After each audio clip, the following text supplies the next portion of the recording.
How do I charge a car? Can I charge it in the rain? How far can I drive? Electric car?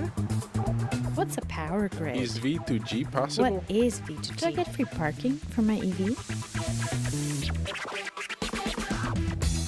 Hi, everyone, and welcome to Electric Avenue, a podcast about the electric mobility revolution and new energy economy as seen from our perspective out here in Central and Eastern Europe. I'm your host, Aaron Fishbone, Communications Director at electric mobility charging service provider Greenway, based in Bratislava, Slovakia. Now, this is a special episode, coming to you directly from a conference that we at Greenway organized in Brussels on March 26, 2019. We wanted to raise some important issues with policymakers there. So we gathered players from many different institutions and associations to participate in the debates. They were really substantive and informative, and we want to share them with you directly, so we've organized this special series to air the panels. There will be 3 of these episodes, 1 for each panel. They're going to be longer than our usual episodes, because we want to share everything with you, not have you miss out. The first episode is about the topic of distribution tariffs. This is the fee which companies pay to be connected to the electricity grid and to be able to access a certain amount of power, regardless of how many times that power is called upon. So for electric vehicle charging infrastructure companies like ours, these costs can be substantially higher than the cost of the charger itself each year, thus making providing charging services a largely unsustainable business, which will greatly impact the ability of electric vehicle deployment to take off. Now, those tariffs were set long before electric vehicle charging became a thing, but now that it is, this is a major bottleneck on the road to the wider deployment of electric vehicles and charging infrastructure. So it's high on our agenda, and we organized this panel to develop and debate solutions. Hello, everyone. Welcome. Thank you for joining us. The panel is moderated by Rafał Szaszewski, CEO of Greenway Polska. So without further ado, Rafał? Thank you very much. Before we start the discussion, as I can see, the distribution tariffs is a hot topic. I must share this view that something needs to be done regarding the arrangements between charging point operators and the distribution system operators. Because especially in some countries like Poland, the tariff scheme is not relevant to what's going on in this new industry, which is charging services. We have faced a very significant problem in Poland regarding the cost of the connection. It's not related to the physical connection to the grid, because we are in quite good situation in the country, as the fee for that is quite low. We pay just 1/16 of the real cost of the connection.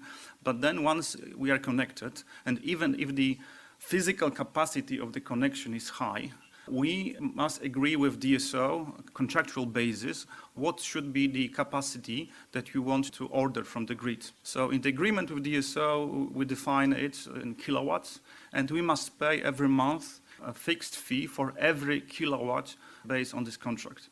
And the problem, especially in Poland, is that once we exceed 40 kilowatts of this contractual power, then this unit fee increases 4 times. And this is the reason why we have decided to reduce the power of our fast chargers connected to DSO network. Fortunately, not all of them are connected to DSO network, to 40 kilowatts. Even if we have infrastructure capable to deliver even 75 kilowatts to our customers.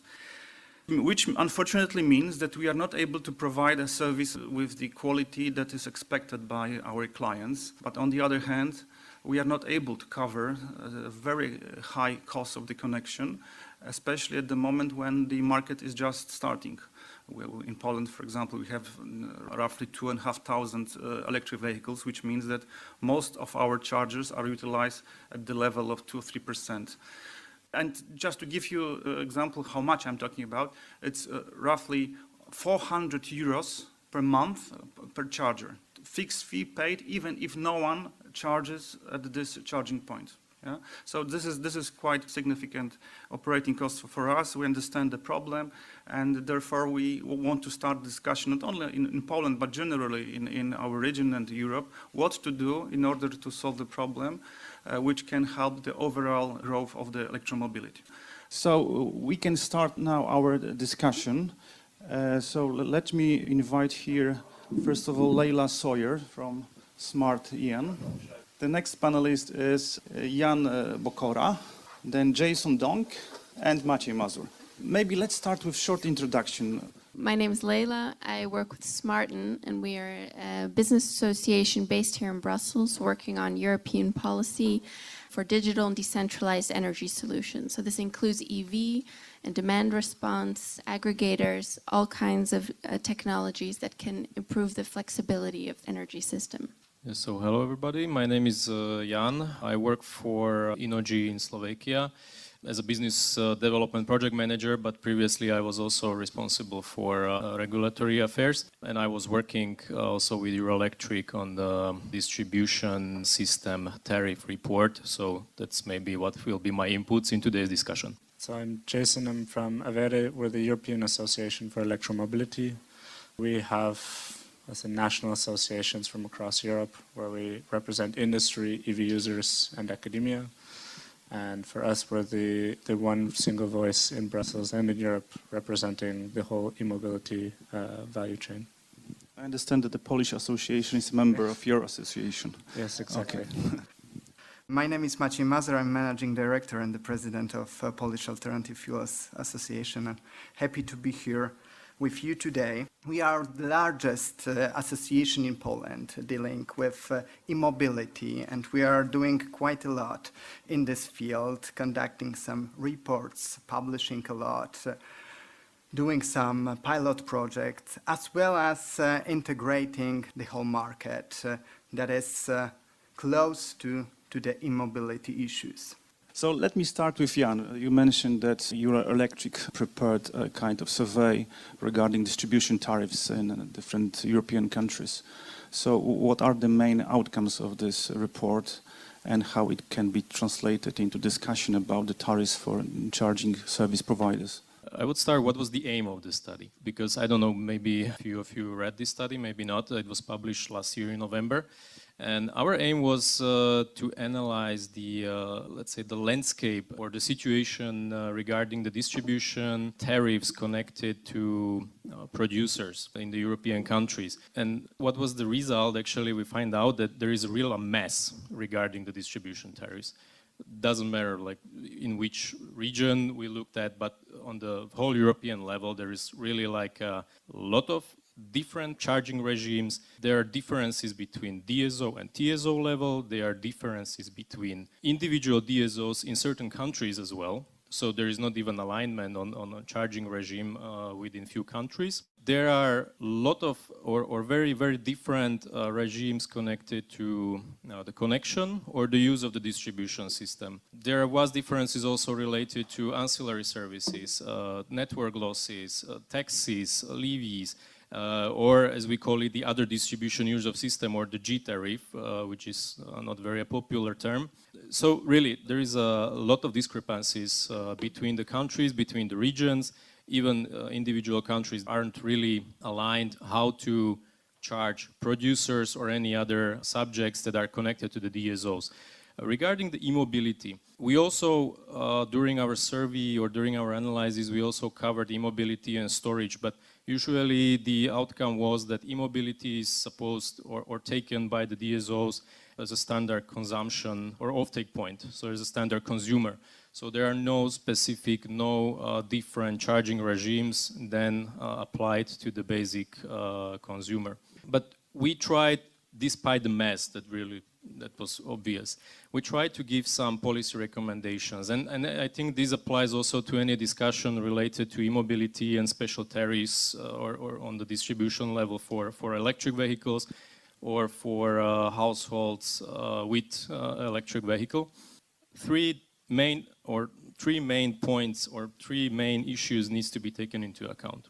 It's cost reflectiveness, it's transparency, and it always has to stimulate efficient use of the system. This was our three main conclusions. This is a must, whether you talk about producers connected to the DSO or TSO, whether it's a charging station, whether it's an EV, battery, storage, whatever. So this would be like a very short recap what was our study about and what are the main results. Okay, Jason, how do you see this problem of tariffs? What are the main information provided to you by your members of the associations, and what can be done to solve if the problem persists? Because maybe we are wrong, maybe the problem is only in Poland and it doesn't hurt so much other CPOs in other countries. I have to say that it's not just in Poland where there's an issue. I could also reconfirm your studies as well, that it's the distribution tariff system is a mess and a jumble, I would say, across Europe, across the Western European countries as well. It's not just then the distribution costs, but then to an extent it's the connection to the grid as well, the transparency, again, what an EV user understands is paying for his tariff as well, because that is quite opaque right now across Western Europe. You will have session fees included in there. You have parking fees as well if you're charging in public, but these are, you don't know in your final bill, especially if you're trying to go roaming from France, Germany, Belgium, these kinds of things. It's very opaque. Just the basic thing is that you don't have a meter value that you can trust and verify as well. So it's key to essentially drive the market. From the charging tariff itself, and again, these connection fees can really drive the markets and really make it very difficult for EV uptake as well. In the UK, my sources as well say that even to connect to the grid, that something you say in Poland is quite relatively cheap and easy to do. It can go up to 800,000 euros for instance, for a workplace to charge, and it's first come, first serve in the sense that if I am somebody in the neighborhood who's first getting into electromobility and I want to upgrade the connection to my workplace, then I will have to pay it, then my neighbors do not have to pay it. So this is something that needs to be addressed as well. So just generally, these are kind of some of the main issues that I found. So generally speaking, there is a kind of mess on the market, in different solutions, different arrangements in different countries, different challenges. But I have also some experience regarding distribution because I've been for several years president of one of the biggest DSOs in Poland, and I remember those discussions about how to structure the tariffs. But on the other hand, we did recently some modeling, financial modeling, and the results of this modeling showed that electromobility is very beneficial for the whole industry because it increases the volume of the energy to be produced and then distributed through the grids. And taking into account the common approach to the calculation of the tariffs, where you have some costs and then you divide it by the volume, it means that when the volume is going higher, then the unit cost or the fee paid by the client is going down. And additional costs related with the development of the grid for the electromobility is not so high. So in long term, it means that every actions that support deployment of electric vehicles is beneficial for the whole electro system and should be somehow supported. So the general question is what to do to get the DSOs on the board and to start the real discussion with them, because it, in long term will be beneficial for them as well. Leila, maybe your thoughts on that. I wrote on your website that your association get a companies driving digital and decentralized energy solutions. So also the question how those solutions can help in solving these problems. So I think it's really important that we take a system perspective. So it's great to encourage electric vehicles, to increase flexibility. At the end of the day, we're looking to also integrate a lot of renewables into the energy system in the long term. And for this, we need a more flexible energy system. And electric vehicles can either be a threat or an opportunity for this, I suppose. So I think from the perspective of the DSO, it's also important that the incentives for the DSO are correctly placed.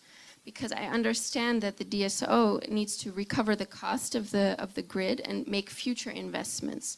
And if the number of EVs and connection points keeps growing, of course it needs to recover the costs.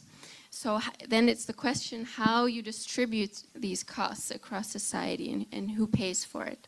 And then, of course, we need to make sure that this is done in a fair way, in a transparent way, and as you said, in a cost-reflective way.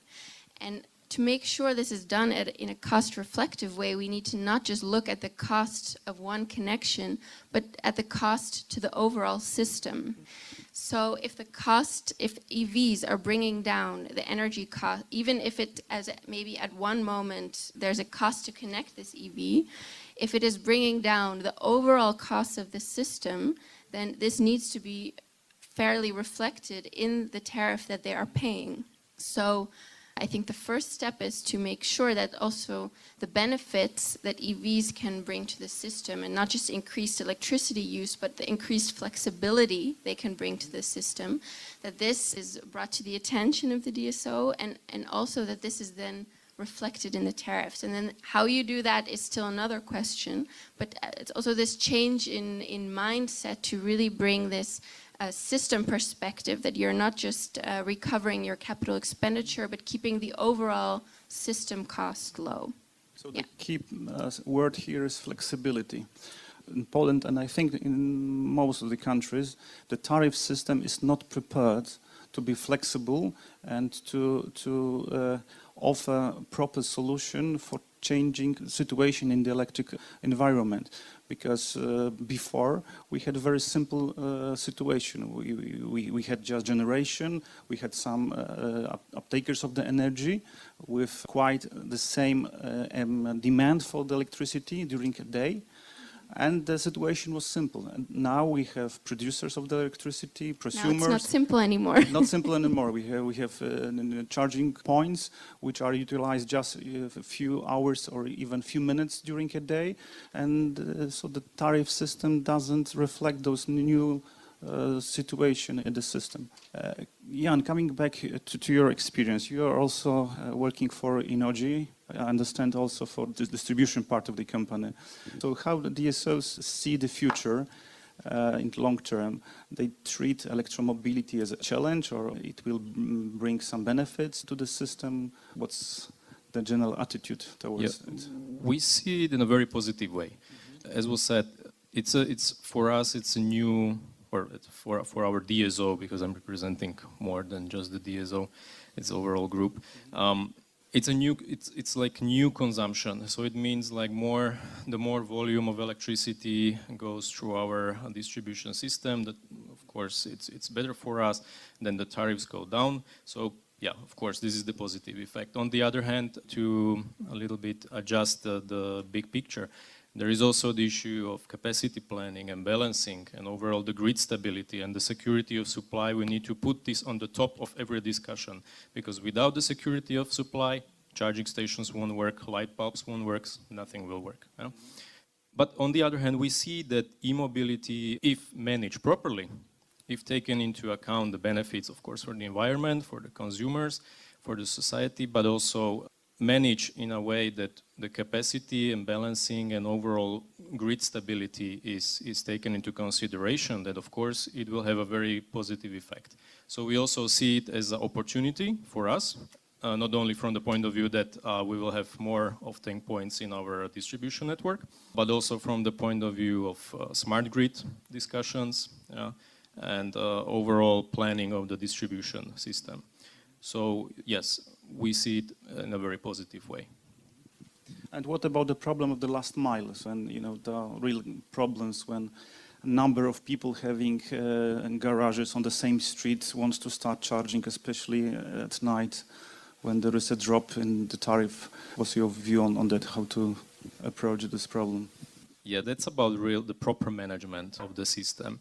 From our perspective, we cannot allow that there will be 100 or 1,000 chargers on one street. It's impossible. We don't have the capacity, and just the cost for reinforcing the network will be unbearable for both us and the consumers. So if also the charging operators and the DSOs and associations work together and find out real good model where the charging stations should be placed, taking into consideration the physical limits of the infrastructure and of course the needs of the customer, because when we say, okay, we don't have any capacity here, go 5 kilometers, there is a place where you can charge your car. Sorry, that's a no-go. Yeah, so it needs to take into consideration all of these aspects. But we try to really take the customer into this discussion and always also advised him what is the best solution for you, so that you don't overpay for your fixed cost or for your capacity.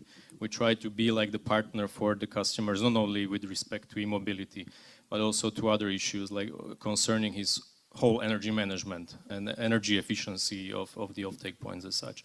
Yeah, and there's so much that the market can also do to assist in this, because there's a lot of aggregators entering the market that can help to coordinate this as our homes also become smarter. We have an increased capacity to deliver smart charging. And that means that we don't, just because we all plug it in at the same time, doesn't mean it all needs to be fully charged at the same time. So we can coordinate this to do together what is best for the system, so that we don't indeed overburden the system when you don't need to drive your car until the next morning.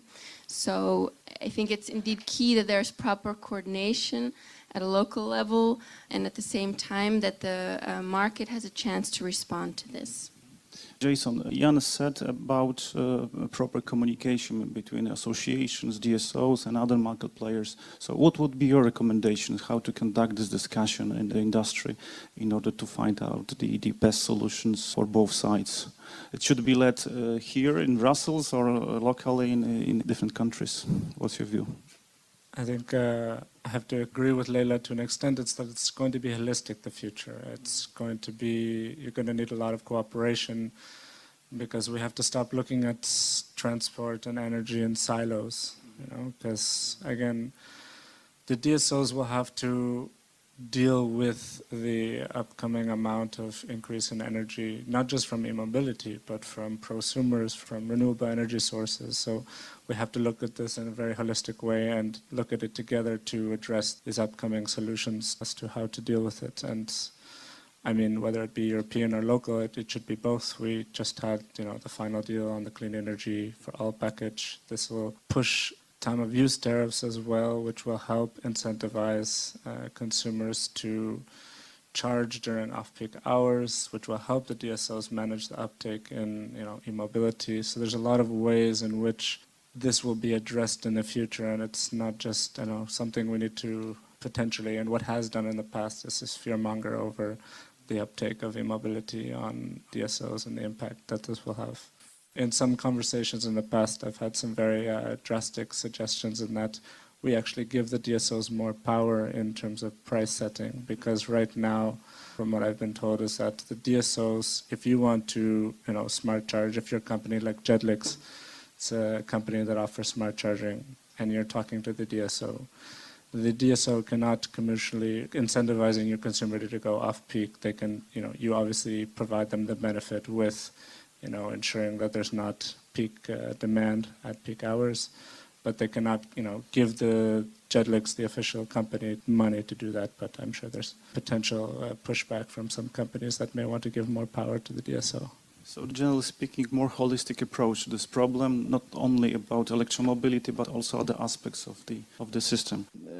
Maciej, can you share your thoughts regarding what kind of support we expect from DSOs in Poland, or if any, and how they can also be engaged in the future in the development, especially the charging infrastructure, also taking into account the Polish regulations that are in place already? I suppose DSOs should be more open to the mobility and to accept the fact that it's something huge, mobility, and it's going to grow in numbers in the future, and it's something real. And taking that into account, try to focus on how we can together shape this market for the future. Because what we see in Poland, and I suppose everywhere else, is that e-mobility is a fast-changing market. And those companies are, on the other hand, quite slow in their changes, and this gap is bigger and bigger and bigger. So that's a problem. And there are some minor problems, but they are still huge. For example, to get technical conditions for a grid connection in Poland, you've got to wait for an answer, just an answer, not 14 days, not 21, not 30, but 150 days to get just an answer. And another problem is that connection time it's extremely, extremely long. It's on average 18 months and more. And that's a problem in Poland we already have. And this is a huge barrier of electromobility, as big barrier as distribution tariffs. So when distribution tariffs is about OSD, but more about some regulations in general, those waiting time, it's about those companies. So it should be said that we should all work together with, I suppose, on the European level, but in our countries as well, to set up a kind of strategy to create these good regulations for e-mobility to grow, because without those regulations, we'll lag behind all other parts of the world, and we will have huge problems to have fast and ultra-fast chargers. And in Poland, it's a really big, big problem. We are working not only with Greenway, but we are only working with some other ultra-fast and fast charging operators, and they've got extremely big problems to install any charging stations in Poland. And it's really, we are a kind of a leader in this field as well, and I'm not happy about it, that we've got to wait for 2 years to get, that's the waiting time, to get the connection. So it makes totally no sense. And that's a real problem. So I suppose that that we should focus on working together and setting a scheme how to do it in a better way. There are a number of other problems. But coming back to the tariffs, I understand that this problem that you presented probably is the most challenging in Poland. It's not so big issue in other countries, maybe different stories in Spain. And I think that we should, as you suggested, address this problem to the ministry, because it is a real barrier for the development of the network, of the chargers. Yeah, and I think that it's because the e-mobility is something completely new for all of us, for all of the players. And we've got to address this issue and to make this exemption in tariff scheme to allow e-mobility to have their own tariff. That's for sure. Probably the best would be the overall reform of the tariff system to change it towards what Leila said, to be more elastic approach. But it requires a time, and this problem that we started with is the hottest one at the moment. So final question to you. Do you think that special tariff for charger infrastructure is necessary on the European level, or this is just a problem in Poland and we should solve it somehow internally? I think it will be extremely difficult to get all the European countries to agree on something to harmonize these tariffs. I think it is the most important that in the end we have a tariff that works for all technologies, that can provide flexibility and that reflects the cost to the system. So if e-mobility is employed properly in a way that it is providing the services to the system, this should be reflected in the tariff. And if this is properly reflected in the tariff and it's able to provide services to all kinds of markets, then it's not strictly necessary to have a special tariff for e-mobility if it's already cost reflective. But I understand that there is a long way to go in this. Yeah, I would say, at least from our point of view, there is no need for another tariff, really.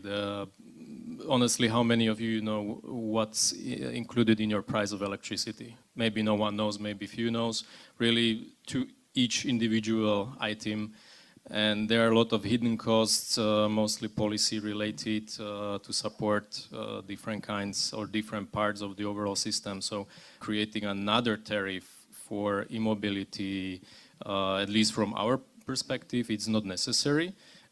We would be open for any discussion related to some, let's say, initial support connected to like connection or excess tariffs. Yeah, make some exceptions, but I'm saying only on the initial stage, because when the market is mature, you don't need any other subsidies or any exceptions. So from DSO perspective, this would be fine, but creating another tariff would be, I think, unnecessary. Yeah, I would have to say that for charging infrastructure, we should really, I mean, Europe is complex, so we should really see what works best in the market. For Poland, it may work. For other countries where e-mobility uptake is a bit different than potentially not, but we can always assess that need. I would say to flip it around for personal users, for instance, in France, you don't actually know as an e-mobility user, you don't have an EV charging tariff, you just have, you have one tariff for electricity. So when it comes to personal consumers, then yes, it would be actually quite advantageous to have an e-mobility, specific tariff. That way okay, how much money is being spent for the charging, and then for the dishwasher, etc. And then you can kind of incentivize consumers to adapt their consumption, and you can work with the government as well as to specifically taxing that charging service in this way. So thank you very much. Any questions from the audience? Yes, good afternoon. My name is Julia Hildermeier. I'm with the Regulatory Assistance Project. We are an independent group of clean energy advisors here in Brussels. And thank you, first of all, for having this panel. It's an excellent discussion. I want to add a few points here and there to the discussion. We've been following this discussion for a long while, working on power market regulation, but also on e-mobility. And our sort of observation is that the network charges indeed are a big problem. Around 27% of the EU average household energy bill is going into network charges, and that is quite significant because a fixed charge as such doesn't enable an EV user to charge smartly, so in cheaper hours, creating overall benefits to the grid because, of course, by doing that, you're lowering the overall cost that then needs to be redistributed. So we need more dynamic network tariffs. I think we all agree on that as an incentive for smart charging. And we're about to launch a study that I'm trying to promote a little bit here, where we looked into some already existing practices. There's not a lot in Europe, but some. So I just want to mention that there is a supplier in Copenhagen that serves about 1 million customers in the region that actually has established a time of use, so a simple dynamic element into the network tariff in about 3 peak hours during the day, where the charge for using the network is 3 to 4 times higher than the standard tariff. And our first return of experience shows that this actually helps to change people's behavior. And this is the kind of simple change that is actually already happening, that many more network companies could do to help integrating e-mobility into the grid. And of course, this is creating benefits for everyone because you're allocating costs in a more just way, but it's also helping to use our existing assets more. And that's another point I want to add to the discussion.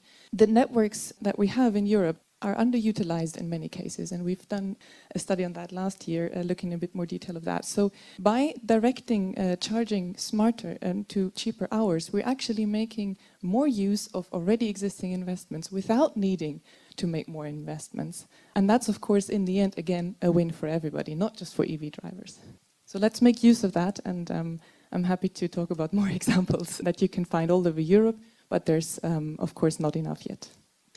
Yeah, good afternoon. Arne Richters from Allego. I have a question to Jan. Thank you for referring to that study. We're definitely going to flee through that in detail. Do you think there's enough transparency in terms of the tariff setting across Europe, in terms of what it's accounted to and attributed to? Because we're certainly very keen to get much more of a handle on that as well. Because if we don't build in that type of transparency, you're going to see perhaps black spots in Europe where there's no EV infrastructure, and one of those reasons might be the tariffs. How do you see that? Yeah, there is no transparency at all. And like Slovakia was a good example when we conducted our case study, because fortunately somehow I met one colleague from Slovenské elektrárne, which is part of NL, so the generator side, and I was representing the DSO side. And we were sitting on one table discussing about the G tariff. Yeah? We said, it's okay, it's fine, you should pay it. He said, no way, this is like totally killing our business.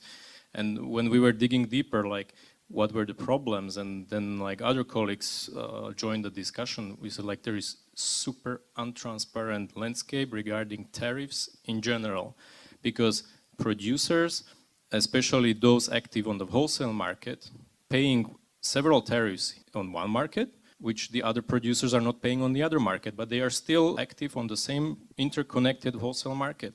and the other guys don't know what our guys are paying for, and they still need to be competitive. So I think like transparency not only on the market, but also between the markets, because Europe is getting more and more interconnected. Doesn't matter whether it's electricity networks, distribution, transmission networks. It will be also connected to the EV charging networks. Yeah, I cannot imagine when there will be 27 different charging mechanisms for EV in the EU.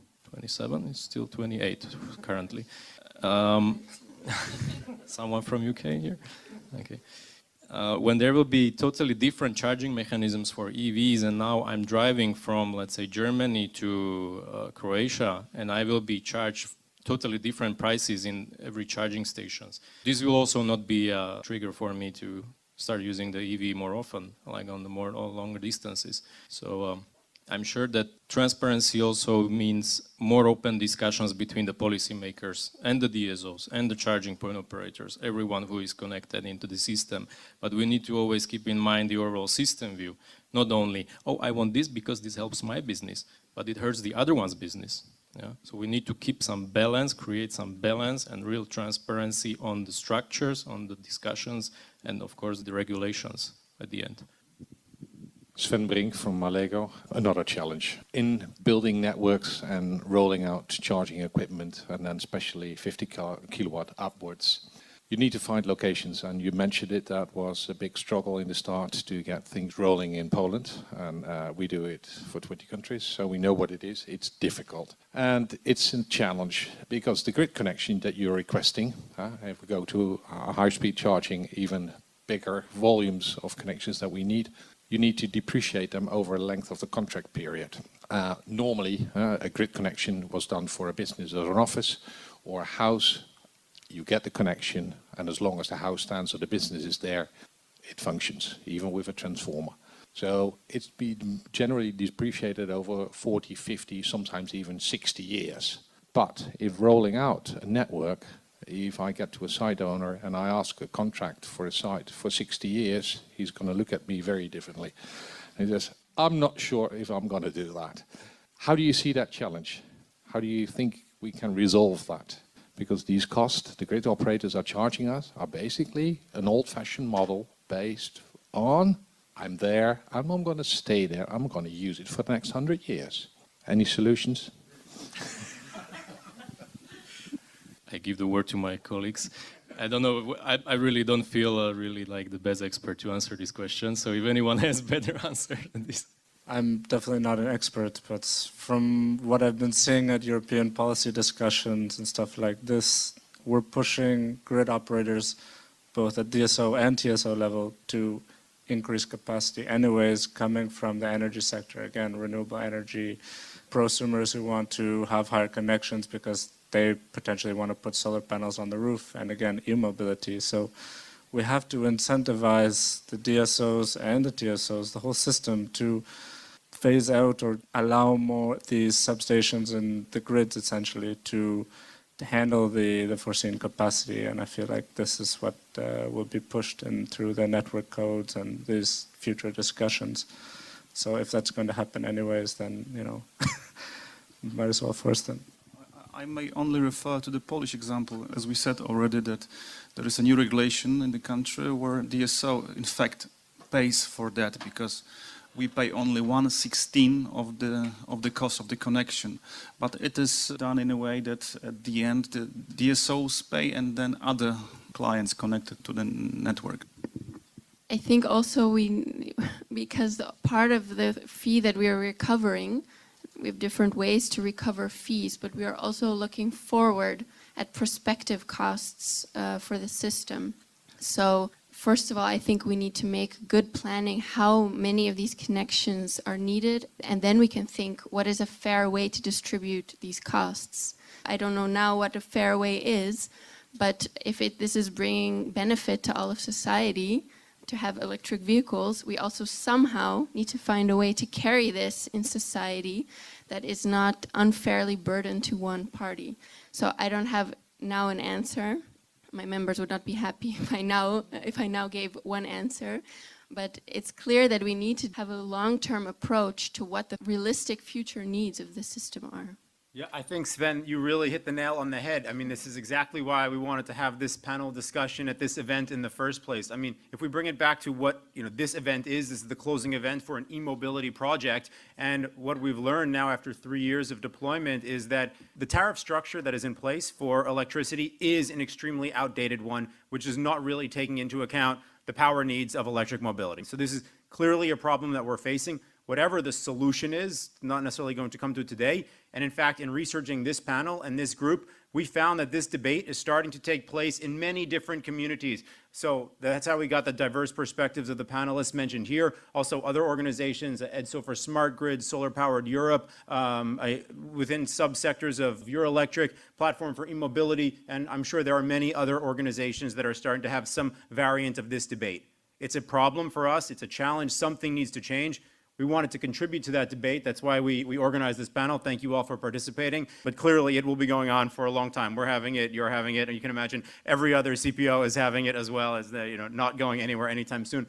But the solution will need to be clearly one that works for all parties, and yes, probably takes a systems look, because this electricity will be needed for a lot of uses, not just e-mobility. Nonetheless, electric vehicle charging, if we want there to be, which we do, Mathieu, as you said, a mass deployment of electric mobility, many more vehicles, many more charging, and make it popular and possible for a large number of people to drive electric, this is something that's going to need to be solved. So, with that, this is the beginning, not the end of the conversation.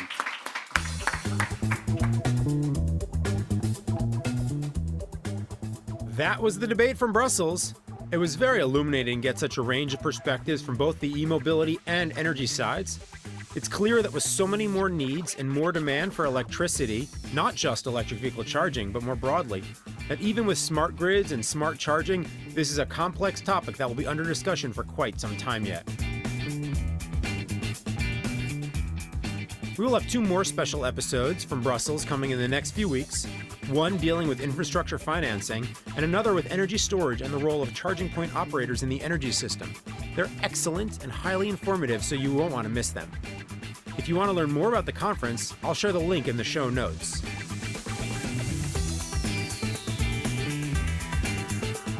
Hopefully you liked today's show, and if you did, please share it. Check out the archive on SoundCloud, iTunes, Stitcher, or Anchor. All our episodes deal with important topics on energy, e-mobility, and the electric vehicle landscape of Central and Eastern Europe. So if you're into any of these issues, we have episodes for you. Please leave us a rating or review, which also helps people learn about us. You can reach us at my email at aaron.fishbone@greenwaynetwork.com, tweet at us at gwoperator.com, or find us on the Electric Avenue Podcast Facebook page. Finally, I want to thank all our panelists in Brussels, and also to our podcast team of Julia Birtsakova for marketing, Katarina Urban-Richterova, and Oksana Finantsova for producing. I'm Aaron Fishbone. Until next time, dear listeners, we wish you many happy and safe electric kilometers. And so, before we go any further, I'm just curious, has everyone here had the experience of driving in an electric vehicle? Yes? Yes? Good. Super. Has anyone here not had that experience? Okay. All right. Well, so there's at least 2 people who, after